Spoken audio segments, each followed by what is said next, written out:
कैसे हैं आप लोग। तो दोस्तों आज हम पढ़ने वाले हैं double secret agent Ram Rahim की कॉमिक्स तिरंगे की कसम। तिरंगे की कसम।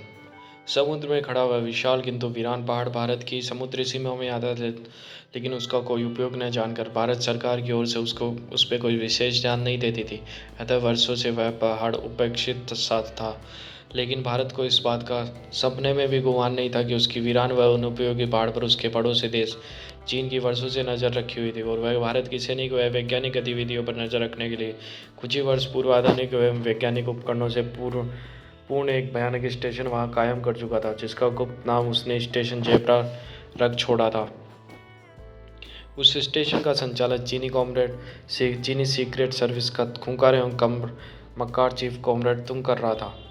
क्या रिपोर्ट है चीफ? पैकिंग से अभी अभी कंट्रोल रूम में खबर आई है कि फील्ड मार्शल जनरल चांगली किसी आवश्यक कार्य से तुरंत आपसे मिलना चाहते हैं। ओह, क्या काम हो सकता है उन्हें? सुनो, मैसेज भिजवा दो। कल रात 11 बजे वे मिलने आ सकते हैं, लेकिन भारतीय जल और वायुसेना की नज़र से बचकर। हम उनका इंतजार करेंगे। Okay comrade. और हाँ, सुरक्षा गार्ड और कंट्रोल रूम को इस संबंध में सूचित करना ना भूलना। वह जैसे ही जनरल चांगली की ओर से 3 बार गुप्त सिग्नल मिले, भीतर आने का शटर हटा देना। ऐसा ही होगा श्रीमान, आप निश्चित रहे। और अगले दिन रात के ठीक 11 बजे। सर, इस समय हम स्टेशन जेबरा के ठीक ऊपर हैं। वह चीन का सैनिक हेलीकॉप्टर था जो जनरल चांगली को लेकर आया था। 3 बार हरी बत्ती का सिग्नल दो। Okay sir. पायलट तुरंत अपने सामने रखे बटनों में से एक को ऑन और ऑफ करने लगा। हेलीकॉप्टर के नीचे लगी हरी बत्ती जैसे 3 बार जली बुझी। पहाड़ के दाहिने पर लगी पहाड़ जैसे रंग से पुती एक फौलादी चादर धीरे धीरे एक और सरकती चली गई।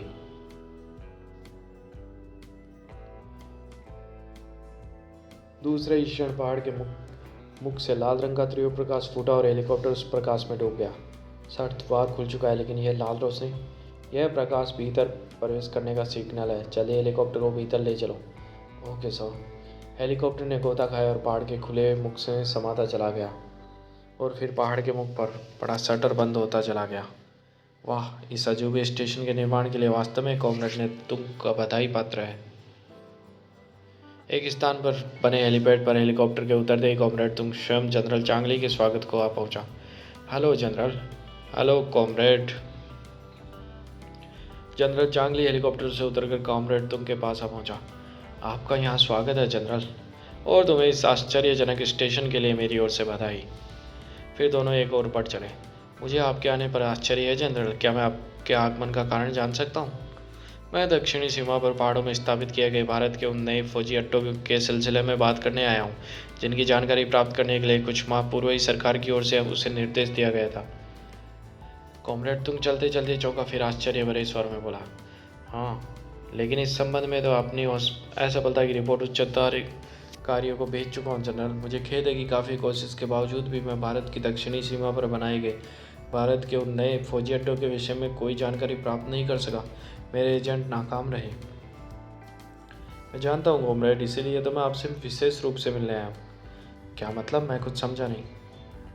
बताता हूँ, लेकिन इससे पहले मैं ये जानना चाहता हूँ कि क्या भारत के उस नए फौजी अड्डों की महत्ता के बारे में आप जानते हैं? हाँ, भारत की सीमा में पहाड़ों में बनाए गए वे नए फौजी अड्डे वैज्ञानिक उपकरणों और आधुनिक अस्त्र शस्त्रों से पूर्णतः लैस हैं। और युद्ध के समय भारत के यही नए फौजी अड्डे हमारे सैनिकों के मार्ग में न केवल भयानक रुकावट बन जाएंगे, बल्कि हमें काफ़ी नुकसान भी पहुंचाएंगे। बिल्कुल ठीक कॉमरेड तुम। इसीलिए मैं चाहता हूं कि जल्दी से जल्दी भारत के उन नए फौजी अड्डों के विषय में सारी जानकारी हासिल की जाए, ताकि उसकी सीमा में हमारे सैनिकों को घुसते समय किसी किस्म का खतरा पेश न आए। वह तो ठीक है जनरल, लेकिन अब सवाल यह है कि उन अड्डों की जानकारी प्राप्त की जाए तो कैसे? मेरी तमाम कोशिशें तो बेकार हो गई। लेकिन मैंने यह जानकारी प्राप्त करने का एक नया उपाय सोच लिया है। क्या उपाय सोचा है आपने? तब जनरल चांगनी ने एक फ़ोटो जेब से निकाल कर कहा, चीफ तुंग की ओर बढ़ाते हुए कहा, पहले यह तस्वीर देखो और इसे पहचानो। तुंग ने फोटो देखकर जैसे उस पर दृष्टि डाली, बुरी तरह चौंक उठा। व्हाट? कर्नल राघव, भारतीय बॉर्डर सिक्योरिटी फोर्स का विशिष्ट ऑफिसर? चांगली मुस्कुराता हुआ बोला, आपने बिल्कुल ठीक पहचाना कॉमरेड, यह कर्नल राघव ही है। मुझे विश्वास है कि तुम इसके बेटे राम रहीम राम और राम के दोस्त से भी अच्छी तरह परिचित हो, जो बाल सीक्रेट सर्विस के खतरनाक एजेंट 0012 है। ऑफ, किन शैतानों का नाम ले लिया आपने जनरल? उनका तो मात्र नाम सुनते ही मेरे तन बदन में आग लग जाती है। कमबख्त, मेरे कई विश्वस्त एजेंटों को ठिकाने लगा चुके हैं, और एक बार तो ये दोनों मेरे हाथ लग जाए तो। और तुम के वाक्य पूरा करने से पहले ही चांगली बोल उठा, यदि मेरी योजना सफल हो गई कॉमरेड, तो बस समझो ये छोकरे आपके हाथ लग गए। ओह, आप अपनी योजना बताइए, मैं हर कीमत पर उसे सफल बनाने की कोशिश करूँगा। तो सुनिए, आपको हिंदुस्तान से कर्नल राव का अपहरण कर यहाँ लाना होगा, क्योंकि यही वह व्यक्ति है जिसकी विशेष देखरेख में हमारी दक्षिणी सीमा पर एक गुप्त फौजी अड्डे तैयार किए हैं। यदि कर्नल राघव हमारे कब्जे में आ गए तो समझ लीजिए हमारी सारी मुश्किल आसान हो जाएगी। आजकल वे घर पर छुट्टियां बिता रहे हैं। चांगली की योजना सुन तुम प्रसन्नता से उछल कर बोला, गुड, अब मैं सब कुछ समझ गया हूँ। आप निश्चित रहे, 1 सप्ताह के भीतर भीतर कर्नल राघव आपके सामने होंगे। गुड, मुझे आपसे यही उम्मीद थी। अब आप मुझे आज्ञा दीजिए, जब वह आपके कब्जे में पहुंच जाए तो मुझे सूचित कर दीजिएगा। अवश्य जनरल, और शीघ्र ही। फिर चांगली तुमसे विदा लेकर अपने हेलीकॉप्टर सवार होकर अड्डे से बाहर निकल गया। चांगली को विदा करने के बाद कॉमरेड तुंग ने अपनी मेज के नीचे लगा एक गुप्त बटन दबाया। अगले ही पल दरवाजे के बाहर खड़ा सैनिक उनके सामने आ खड़ा हुआ। कॉमरेड, बांगली को भेजो। Yes sir. और कुछ देर बाद उसने सामने चीनी सीक्रेट सर्विस का एक क्रूर और जालिम एजेंट बांगली खड़ा था। इस फोटो को देखो कॉमरेड, और अच्छी तरह से इसका चेहरा अपने दिमाग में बिठा लो। Yes chief. इनका नाम colonel Raghav, Indian border security force का एक विशिष्ट अफसर। तुम्हें हिंदुस्तान से इसका अपहरण करके इसे यहाँ पहुँचाना है। समझ गया चीफ, कुछ ही दिनों में यह आपके सामने होगा। लेकिन 2 बातों का विशेष ध्यान रखना, एक तो इसका अपहरण खुद न करके वहाँ के स्थानीय बदमाशों से कराना, दूसरे इसके बेटे राम रहीम से सावधान रहना। क्या राम और रहीम इसी के बेटे हैं? हाँ, एक बेटा और दूसरा बेटे का जिगरी दोस्त, वह भी इन्हीं के साथ रहता है। मैं नहीं चाहता कि जरा सी लापरवाही होने पर तुम इनके चक्कर में फंस कर पुलिस की निगाह में आओ। ठीक है चीफ, मैं सब समझ गया, आप निश्चिंत रहे। गुड, तो जाओ और सफ़र की तैयारी करो। Right sir. उधर भारत की सरजमी पर। Good morning daddy. Good morning uncle. अरे, यह सुबह सुबह कहाँ जाने की तैयारी हो रही है? डैडी, हम अपने एक दोस्त की बहन की शादी में जा रहे हैं, और अंकल, रात को लौटने की भी उम्मीद नहीं है। क्या? फिर मैं तुम लोगों को जाने की इजाज़त नहीं दे सकता? ओ मेरे प्यारे डैडी, जाने दीजिए ना प्लीज़। अंकल, वादा कर दें, कल सुबह तक ज़रूर आ जाएंगे। अरे रे, यह क्या कर रहे हो? पहले इजाज़त दीजिए, वरना अंकल हम आपसे इसी प्रकार चिपटे रहेंगे। अच्छा बाबा, जाओ, लेकिन मुझे छोड़ो तो सही। राम रहीम प्रसन्नता से चीख पड़े, अंकल जिंदाबाद। बस बस, तुम दोनों बहुत शैतान हो गए। कहीं शादी में जाने के बहाने पीछे कोई झूठ तो नहीं? बिल्कुल भी नहीं डैडी, विश्वास करें अंकल। तब ठीक है, जाओ। और इजाज़त मिलते ही राम रहीम एक तरफ खड़ी अपनी मोटरसाइकिल की ओर बढ़े। लेकिन कल सुबह तक लौट जरूर आना। Promise daddy. अरे अरे, ठहरो, कहाँ जा रहे हो तुम दोनों? जाने दो राधा, पीछे से टोकना अशुभ होता है। परंतु मोटरसाइकिल से न तो राम और न ही रहीम ने पलट कर देखा। अगले ही पल मोटरसाइकिल कोठे से बाहर निकलकर उनकी नज़रों से ओझल हो चुकी थी। यह सवेरे सवेरे कहाँ गए दोनों? अपने एक दोस्त की बहन की शादी में, कल सुबह तक लौटेंगे। और आपने रात भर उन्हें बाहर रहने की इजाज़त दे दी? और क्या करता, आखिर वे अब दूध पीते बच्चे नहीं रहे। कर्नल राघव की यह बात सुनकर राधा देवी झुंझलाती हुई भीतर की ओर चल दी। ये दोनों आपके लाड़ प्यार से बिगड़ते चले जा रहे हैं। मुझे क्या, एक दिन आप ही पछताएंगे। मुझे अपने दोनों बेटों पर विश्वास है, एक दिन तुम भी करने लगोगी। लेकिन राम रहीम, कर्नल राघव और राधा देवी में से कोई भी यह नहीं जानता था कि कल रात से ही विभिन्न व्यक्ति उनके घर और घर में होने वाली एक एक गतिविधि पर बारी बारी से नजर रखे हुए, और एक व्यक्ति इस समय उनकी कोठी पर निगरानी रखे था। वे दोनों चले गए। अपने साथियों को खबर करूं? कुछ ही देर बाद वह बदमाश सरीका व्यक्ति निकट के एक पुलिस बूथ से किसी के नंबर डायल कर रहा था। डायल करने के पश्चात संपर्क होते ही उसने एक सिक्का बॉक्स में डाला, फिर शीघ्रता से माउथ पीस में बोला, हेलो, कौन? चक्कू, मैं बिरजू बोल रहा हूँ। फ़ोन पर दूसरी तरफ शहर का एक कुख्यात बदमाश चक्कू था। उस्ताद, बिरजू का फ़ोन है। हेलो बिरजू, मैं भीमा बोल रहा हूँ, क्या बात है?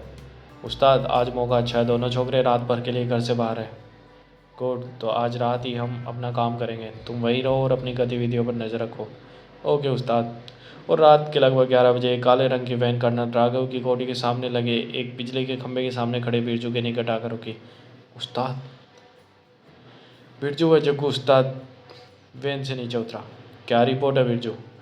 सब ठीक है उस्ताद। वह कर्नल और उसकी बीवी भीतर मौजूद है, शायद सो चुके हैं, और वह दोनों छोकरे राम रहीम अभी तक नहीं लौटे। गुड। जग्गू, तुम गाड़ी को कोठी के ठीक गेट के सामने लगाओ। कोई खतरा देखो तो हॉर्न बजा देना। मैं बिरजू के साथ पिछवाड़े से कोठी के भीतर प्रविष्ट होता हूँ। ओके उस्ताद। भीमा और बिरजू कोठी के पिछवाड़े से दीवार फांद कर भीतर घुसे। उसका कमरा उस तरफ है। ठीक है, चलो। कुछ देर से वह दोनों उस कमरे की खिड़की के निकट पहुंचे जिनके भीतर कर्नल राघव और उनकी पत्नी सोए थे। शुक्र है खिड़की खुली है, दोनों गहरी नींद सोए हैं। क्या भीतर घुसूं? ठहरो, पहले मैं इन्हें बेहोश कर दूं ताकि किसी किस्म की गड़बड़ ना हो। भीमा ने अपनी जेब से एक प्लास्टिक की बंद शीशी निकाली। इस शीशी में भरी गैस उन्हें 10 सेकंड में कई घंटों के लिए बेहोश कर देगी। फिर उनकी टाट अलग करने के बाद उसने उसे खिड़की से भीतर उछाल दिया और खिड़की धीरे से बंद कर दी। फर्श पर गिरने के साथ ही उस प्लास्टिक की शीशी में सफ़ेद रंग का धुआं निकलकर कमरे में फैलने लगा। ठीक 10 सेकंड बाद भीमा ने खिड़की पुनः खोल दी। पहले धुआं निकलने दो, फिर भीतर प्रवेश करेंगे। ठीक है उस्ताद। धुआं छटने के बाद दोनों भी खिड़की के रास्ते भीतर पहुंचे। यह औरत तो पूरी तरह बेहोश है उस्ताद, और हमारा यह शिकार भी। तुम दरवाज़ा खोलो, तब तक मैं इसे चादर में पैक कर लेता हूँ। अच्छा। बिरजू ने द्वार की कुंडी व भीमा ने कर्नल राघव को चादर में लपेटकर अपने कंधे पर लाद दिया।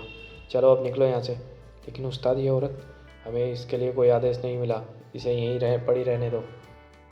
शीघ्र ही वे दोनों कोठी से निकलकर गेट के बाहर खड़ी अपनी वैन में निकट पहुंचे। उन्हें देखकर जग्गू ने फुर्ती से गाड़ी से उतरकर वैन का पिछला दरवाज़ा खोल दिया। कोई लफड़ा तो नहीं हुआ ना जग्गू? नहीं उस्ताद, अभी तो यहाँ कोई नहीं गुजरा। फिर बिरजू बेहोश कर्नल राघव के साथ पिछले हिस्से में बैठ गया। तब भीमा जग्गू के साथ आगे। जग्गू ने वैन स्टार्ट कर तीव्र गति से एक दिशा में दौड़ा दी। उस्ताद, किधर चलूं? पूर्वी किनारे पर चलो, चीनी ने उसे वहीं पहुंचाने के लिए कहा था। लगभग आधे घंटे के बाद वैन समुद्र के पूर्वी तट पर पहुंची। जग्गू, गाड़ी को उन पेड़ों के झुरमुट के पीछे ले चलो। बहुत अच्छा उस्ताद। पेड़ों के झुरमुट के पीछे पहुंचने के बाद तीनों वैन से नीचे उतर आए। उस्ताद, यहाँ तो दूर दूर तक कोई नहीं। चिंता मत करो, आ जाएगा। उन्होंने हमें यहीं इंतजार करने को कहा है। तभी उस्ताद, वह देखो स्टीमर, शायद उसे चीनी का है। फिर छिप जाओ, हमें कोई खतरा नहीं उठाना। यदि स्टीमर गश्ती पुलिस का हुआ तो मुसीबत हो जाएगी। फिर दोनों फुर्ती से पेड़ के पीछे छिप गए। शीघ्र ही स्टीमर किनारे से उतरा। उनमें से एक व्यक्ति उतरा। फिर वह जेब से टॉर्च निकालकर उसे जलाने बुझाने लगा। उस्ताद, वह तो किसी प्रकार का सिग्नल दे रहा है। वह वही है, चलो। तीनों स्टीमर से उतरने वाले व्यक्ति के पास पहुंचे। वह व्यक्ति और कोई नहीं, चीनी सीक्रेट सर्विस के चीफ कॉमरेड तुंग का दाहिना हाथ बांगली था।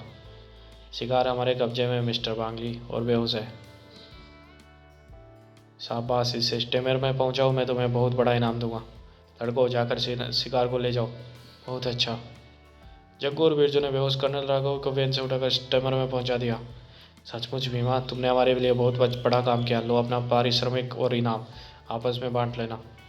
धन्यवाद मिस्टर बांगली। और कोई सेवा हमारे लिए? फिलहाल नहीं, समय आने पर जरूर बताऊंगा। भीमा, बिरजू और जग्गू स्टीमर की उतर गए, जमीन पर आ गए, और स्टीमर वापस उसी दिशा में लौट पड़ा जहाँ से आया था। वाह, क्या कीमत दी है उस चीनी कर्नल ने उस्ताद। हाँ, कुछ समझ में नहीं आता, उन्होंने उस कर्नल के लिए इतनी मोटी रकम क्यों खर्च की। वह हम लोगों के लिए साधारण हो सकता है, लेकिन उसके लिए नहीं। जरूर महत्वपूर्ण भेद उगलवाने के लिए उन्होंने उसका अपहरण करवाया है। खैर, हमें उससे क्या लेना देना। लो अपना अपना हिसाब संभालो। लाओ उस्ताद, अब तो महीनों कुछ करने की ज़रूरत नहीं पड़ेगी, बस मौज ही मौज। भीमा ने जग्गू और बिरजू को हिस्सा देते अपना हिस्सा जेब में ठूंस लिया। सहसा जो नोट जेब में रखता है बिरजू पूरी तरह चौंक पड़ा। अरे क्यों बे, क्या हुआ? अभी से दिमाग, शराब की बोतल में दिमाग घूमने लगा। वो बात नहीं उस्ताद, लगता है मेरा बटुआ कहीं गिर गया। अबे गिर गया तो गिर जाने दे, उसमें कौन से तूने नोट रखे थे। चल अब फुट सुबह होने दे, कुछ ही घंटे बाकी है। फिर आपस में हंसी मजाक करते हुए तीनों प्रसन्न मुद्रा में अपनी गाड़ी के निकट पहुंचे। उस्ताद, कल का क्या प्रोग्राम है? कुछ दिनों तक किसी का कोई प्रोग्राम नहीं, केवल सामने शराब होगी और हाथों में ताश के पत्ते। हा हा हा। फिर वे वैन में सवार हो गए, वापस शहर की ओर लौट पड़े।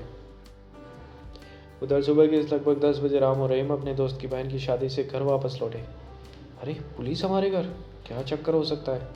मोटरसाइकिल पर खड़ी कर राम रहीम घबराहट से घर के भीतर पहुंचे। मम्मी रो रही है, यह क्या हो रहा है हमारे पीछे से? राम रहीम को देखते ही राधा देवी रोती हुई उनके से लिपट गई, फूट फूट कर रोने लगी। क्या हुआ मम्मी, आप रो क्यों रही है? सब खैरियत तो है ना? हाँ आंटी, बताइए ना क्या हुआ। लेकिन राधा देवी कुछ न कहकर और ज़ोर से रोने लगी। इंस्पेक्टर, कल आप ही बताइए ना आखिर बात क्या है। बेटे, तुम्हारे पिता कल रात से रहस्यमयी तरीके से लापता है, और यह प्लास्टिक की शीशी जो कि तुम्हारे पिता के बेड के रूम से मिली, यह हमें यह संदेह है कि इनका किन्हीं चालाक बदमाशों द्वारा अपहरण किया गया है। क्या? चौंक कर राम रहीम इस प्रकार उछले मानो कमरे में बम फटा हो। कुछ क्षणों तक सन्नाटे में खड़े रहने के पश्चात आश्चर्य से अकलाता हुआ बोला, लेकिन यह कैसे हो सकता है? उनका अपहरण भला कौन कर सकता है?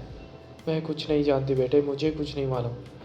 ये ठीक कहती है राम, क्योंकि अपहरणकर्ताओं ने कमरे में प्रविष्ट होने से पहले इसी प्लास्टिक की शीशे से बेहोशी की गैस फैलाकर इन्हें बेहोश कर दिया। छानबीन में हमें यह पता चला कि कोठी में प्रविष्ट होने वाले बदमाश दो थे और वे खिड़की के रास्ते कमरे में घुसे थे। खिड़की के बाहर उन्हें पदचिन्ह भी मिले हैं और कर्नल साहब के पलंग की चादर के गायब होने में यह बात भी दावे से कह सकता हूँ कि उन्हें कमरे से चादर में लपेट कर ले जाया गया है। निश्चित रूप से वे किसी गाड़ी में आए होंगे, लेकिन मेरी समझ में नहीं आ रहा कि उनके अपहरण का कारण नहीं आ रहा। लेकिन तुम चिंता न करो, हम कर्नल साहब को जल्द से जल्द खोज निकालेंगे।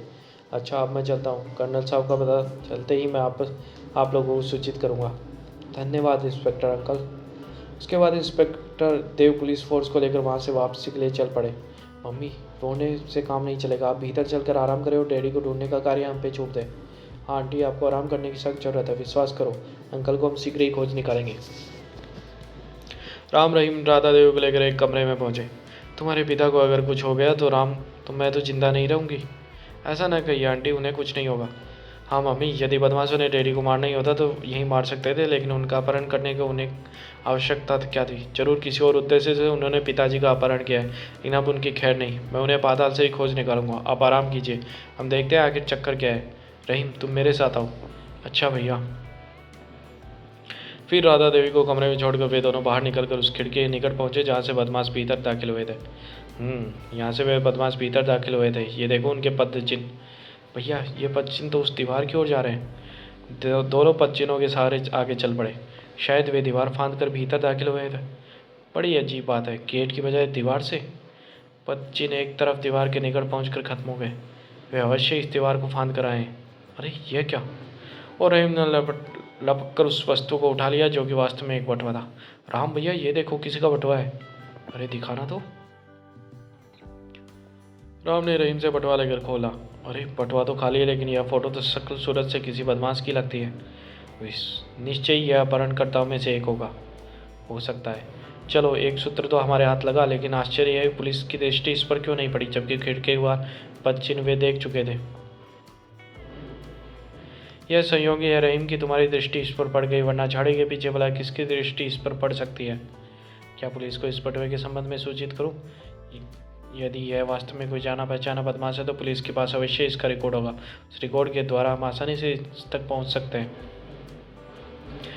नहीं रहीम, ऐसा करना उचित नहीं होगा। पुलिस द्वारा यह खबर अखबार वालों तक भी पहुंच सकती है, जिससे न केवल अपराधी चौकन्ना हो जाएगा, बल्कि डैडी के प्राण भी खतरे में पड़ जाएंगे। बात तो तुम्हारी सही है, लेकिन इस व्यक्ति के बारे में तो हमें पता कैसे चलेगा, यह कौन और कहाँ रहता है? इस संबंध में हम चीफ से मदद लेंगे। उनके पास भी शहर के तमाम बदमाशों का रिकॉर्ड है। वाह, मैं तो चीफ को बिल्कुल भूला ही बैठा था। चलो उनके पास चलते हैं। तुम जरा मोटरसाइकिल गेट से बाहर निकालो, मैं जरा मम्मी से कहकर आता हूँ। ठीक है। फिर रहीम कंपाउंड में खड़ी मोटरसाइकिल की ओर बढ़ गया और राम घर में दाखिल हो गया। कुछ देर बाद दोनों मोटरसाइकिल पर सवार होकर बाल सीक्रेट सर्विस के हेडक्वार्टर की ओर उड़े चले जा रहे थे। लगभग 15 मिनट पश्चात वे जीप मुखर्जी के सामने बैठे उन्हें सारे किस्सों के बारे में बता रहे थे। सब कुछ बताने के पश्चात राम ने जेब से वहीं झाड़ियों से मिला बटुआ निकाला और चीफ की ओर बढ़ाता हुआ बोला, चीफ, यह बटुआ हमें उसी दीवार के निकट एक झाड़ी में पड़ा हुआ मिला। इसमें एक बदमाश सरीखे व्यक्ति की फ़ोटो है। क्या आप बता सकते हैं यह फ़ोटो वास्तव में किस बदमाश की है? ओह। चीफ ने बटुआ लेकर खोला और फोटो पर दृष्टि पड़ते ही चौंक पड़ा। अरे यह तो शहर के शातिर बदमाश बिरजू की फ़ोटो है। हमारे विभाग की नज़र काफ़ी समय से इस पर है, लेकिन प्रमाण के अभाव में हम आज तक इसे गिरफ्तार नहीं कर पाए। यदि आपका कहना सच है चीफ, तो आपको विश्वास दिलाता हूँ अब यह कानून के कठोर पंजों से बच नहीं पाएगा। कृपया आप मुझे इसके अते पते के बारे में बताइए। इन जैसे बदमाशों का पता ठिकाना कुछ नहीं होता बेटा। फिर भी इसका जो रिकॉर्ड हमारे पास है उसके मुताबिक यह अधिकांश समय माता रोड के पीछे बसी एक निम्न श्रेणी की बस्ती जे कॉलोनी के मकान नंबर 13 में गुजारता है। यह मकान के बारे में हमें यह खबर मिली, कभी कभार जयराम पैसे के लोग वहाँ मीटिंग करने भी आ जाते हैं। एकाएक राम उठता हुआ आवेश भरे स्वर में बोला, बस चीफ, हमारे लिए नई जानकारी काफ़ी है। बाकी समय वह कहाँ गुजारता है हम खुद ही मालूम कर लेंगे। चलो रहीम। ठहरो राम, इतनी जल्दबाजी अच्छी नहीं। मुझे तुम्हारे पिता के अपहरण का मामला साधारण नहीं लगता। वे सेना के विशिष्ट ऑफिसर हैं। हो सकता है किसी दुश्मन देश ने सेना का कोई भेज जाने के लिए उनका अपहरण किया हो। अतः जोश में न आकर ठंडे दिमाग से काम लेना होगा। तुम लोगों के लिए उचित होगा। चीफ की बात सुनकर राम की आंखों में खून उतर आया। यदि यह सच हुआ चीफ कि उनके अपहरण के पीछे किसी दुश्मन देश का हाथ है और वह डेरी से हमारे देश के सैनिक राज जानकर हमारी धरती माँ के खून से रंगना चाहता है, तो हम इस तिरंगे की कसम चीफ, हम सबका सिर कुचल कर रख देंगे। मुझे भी इस तिरंगे की कसम है चीफ।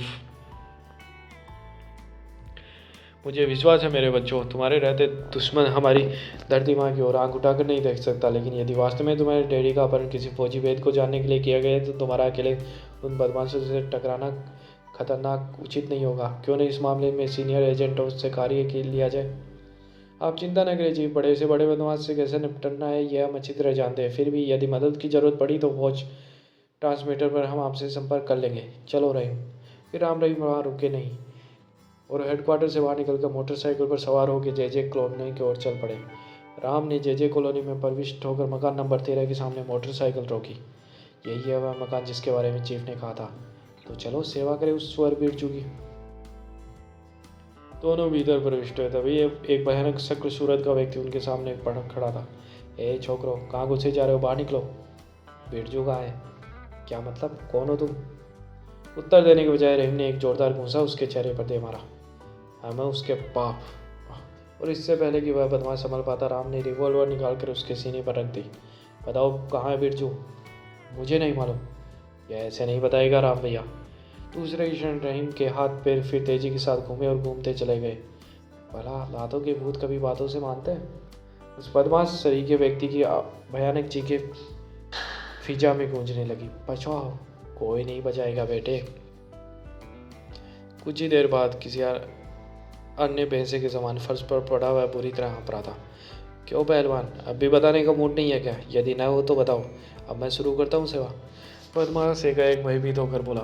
नहीं नहीं, मैं बताता हूँ। वह ऊपर 3 नंबर कमरे में उसके साथ जग्गू और उस्ताद भी है। शाबाश रहीम, अब तुम जरा इसके हाथ पैर बांध दो। और रहीम के हाथ पैर में बांधने में जरा भी सुस्ती नहीं दिखाई। सुनो, तुम्हारी भलाई इसी में है कि जब तक हम ऊपर से वापस न लौटे यहीं चुपचाप पड़े रहो। चलो रहीम। फिर दोनों एक तरफ बने जीने से ऊपर चढ़ते चले गए। कुछ ही क्षणों तत्पश्चात वे ऊपर बने कमरे में से 3 नंबर के कमरे में के सामने थे। राम ने की होल से भीतर झांका। वे शराब और जोए में मस्त हैं। तो पीछे हटो, जरा आज टांगों की शक्ति भी आजमा लूं। राम के पीछे हटते ही रहीम ने दरवाजे पर भरपूर ठोकर मारी और जोरदार आवाज के साथ ही वह कमजोर दरवाजा टूटकर भीतर जा गिरा।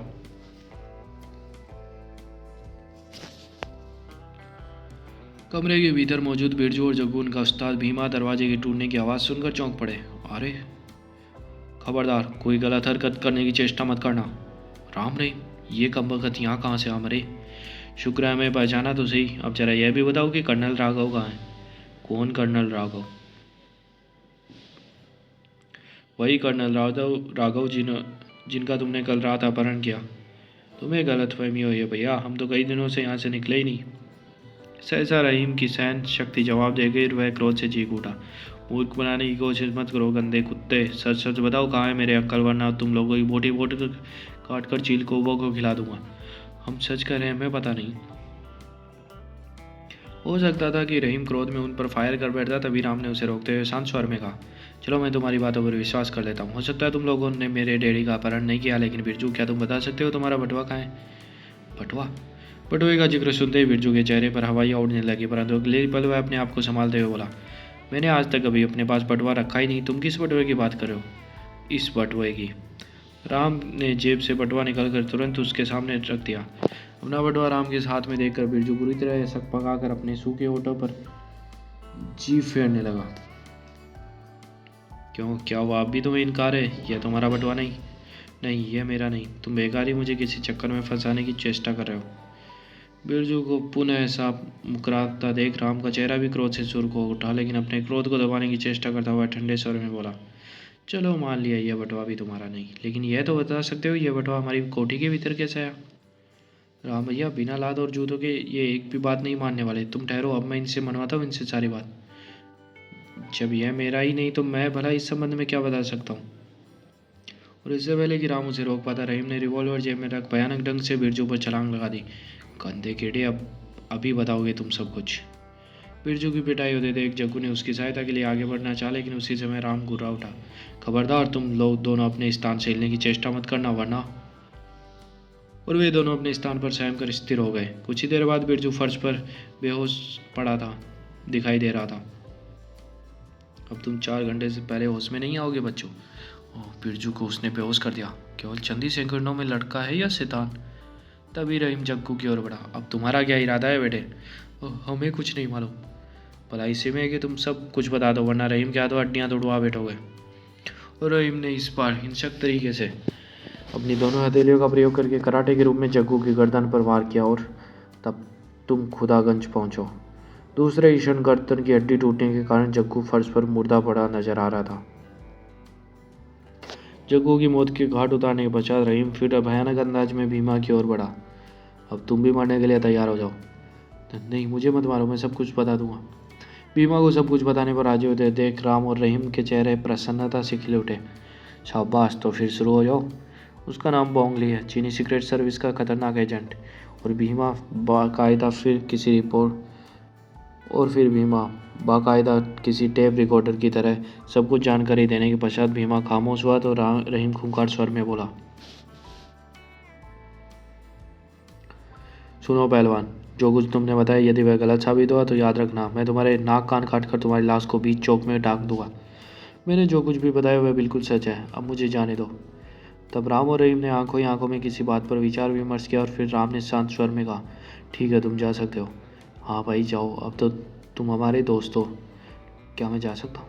इतनी आसानी से राम रहीम ने अपना पिंड छूटते देख भीमा को अपने कानों पर विश्वास नहीं हुआ, लेकिन फिर यह विश्वास होते ही राम रहीम उसे वास्तव में जाने के लिए कह रहे थे। वह तेजी से भागने के लिए पलटा। तभी राम का रिवॉल्वर वाला हाथ हवा में उछलकर बिजली की से तेजी के साथ उसकी कनपट्टी पर पड़ा। भीमा को एक बार की तो ऐसा महसूस है कि उसके चेहरे पर अचानक कोई पहाड़ टूटकर गिरा हो। दूसरे क्षण वह बेहोश होकर फर्श पर गिरा लुढ़क गया। चलो यह भी गया। कई घंटे के लिए राम भैया, यदि बिरजू का बटुआ हमें ना मिलता तो इतने भयानक षड्यंत्र को हमें कभी भनक ना मिलती। लेकिन रहीम, अब समय नष्ट ना करके तुरंत चीफ को फ़ोन करो और उन्हें जल्द से जल्द यहाँ पहुँचने के लिए कहो। हम यहाँ अधिक समय तक नहीं रह सकते। ओके। और रहीम एक तरफ रखे फ़ोन की ओर बढ़ गया। रहीम ने रिसीवर उठाया, चीफ के नंबर डायल किए, फिर संपर्क होने पर बोला, हेलो चीफ, मैं जे कॉलोनी के मकान नंबर 13 से रहीम बोल रहा हूँ। कृपया तुरंत अपने आदमियों को लेकर यहाँ पहुँचे। ओह, क्या बिरजू मिल गया। यस चीफ, और इस समय बेहोश पड़ा है, हमारे पहुंचने का इंतजार कर रहा है। उसके 3 साथी आपको यहीं मिलेंगे, उनमें से एक मृत, 2 बेहोश, एक बंधा हुआ मिलेगा। बिरजू से कुछ जानकारी मिली। बहुत कुछ जानकारी मिली है चीफ, लेकिन इस समय कुछ बताने का समय नहीं, हम अंकल की खोज में जा रहे हैं। हेलो रहीम, सुनो बेटे। परंतु दूसरी ओर से रहीम संबंध विच्छेद कर चुका था। उसके बाद दोनों सीढ़ियों से होते हुए नीचे हॉलनुमा कमरे में पहुंचे। वह बदमाश शरीर का व्यक्ति वहां ज्यों का त्यों बंधा था। कुछ देर तुम्हें और तकलीफ उठानी पड़ेगी दोस्त, फिर तुम्हारे उस्ताद आकर तुम्हें इस कष्ट से मुक्ति दिलाएंगे। अच्छा, धन्यवाद। फिर दोनों मकान से बाहर निकलकर दोनों मोटरसाइकिल पर सवार हो गए। राम ने मोटरसाइकिल सी पोर्ट की ओर दौड़ा दी। राम भैया, तुम्हें विश्वास है कि भीमा ने जो कुछ कहा है वह सच है। फिलहाल तो विश्वास करने के अलावा और कोई चारा नहीं, परंतु जल्दी सच और झूठ का पता चल जाएगा। लेकिन भैया, दुश्मनों की मात में हमारा इस तरह अकेले जाना उचित ना होगा। हो सकता है हम वहाँ जाएं और कहीं फंस जाएं। यदि तुम्हें डर लग रहा है तो यहीं उतर जाओ, मैं अकेले इन चीनी एजेंटों से निपट लूंगा। कैसी बातें करते हो भैया, रहीम शहर की मात में घुसने से नहीं डरता। फिर वे तो इंसान है, तिरंगे की कसम, यदि मैंने उन्हें गिनती गिनना ना सिखा दिया तो मेरा नाम रहीम नहीं। रहीम ने आवेश भरे स्वर में कहा तो राम मन ही मन मुस्कुरा दिया। कुछ ही क्षणोपरांत वे बंदरगाह पे थे। उतरो, हम यहाँ से छोटा स्टीमर किराए पर प्राप्त करेंगे। ठीक है, मैं भी यही कहना चाहता था। शीघ्र ही उन्होंने एक स्टीमर वाले को तलाश लिया जो समुद्र में कुछ दूर तक सैर करने के लिए लोगों को स्टीमर किराए पर देता था। 8 घंटे के पूरे 2000 लूँगा बाबू। वैसे मैंने आज तक किसी भी ग्राहक को इतने समय के लिए स्टीमर किराए पर नहीं दिया, न ही उसे अकेले चलाने की इजाज़त दी। चिंता मत करो, तुम्हारे स्टीमर को कोई नुकसान नहीं पहुंचेगा। लो संभालो, 8000। 2000। बताओ तुम्हारा स्टीमर कहाँ है। आइए मेरे साथ। फिर स्टीमर का मालिक उन्हें लेकर एक स्थान पर बंधे अपने स्टीमर के पास पहुंचा। यही है मेरा स्टीमर बाबू, लेकिन ज़्यादा रात करके मत लौटना। आजकल रात में ज्वार भाटा बहुत जोरों से आता है। हमें मालूम है, तुम चिंता मत करो, हम जल्दी लौट आएंगे। क्या राम रहीम कर्नल राघव को दुश्मनों के पंजे से आज़ाद करवा पाने में सफल हो सके? क्या दुश्मन कर्नल राघव से फौजी राज उगलवा पाने में सफल हुआ? क्या राम रहीम पहाड़ के गर्भ में बने चीनी अड्डे तक पहुंच पाने में सफल हो सके? क्या राम रहीम तिरंगे झंडे की लाज रख सके? सब प्रश्नों का उत्तर जानने के लिए पढ़े मनोज चित्रकथा के आगामी सेट में पढ़े भारत की बेटी। समाप्त।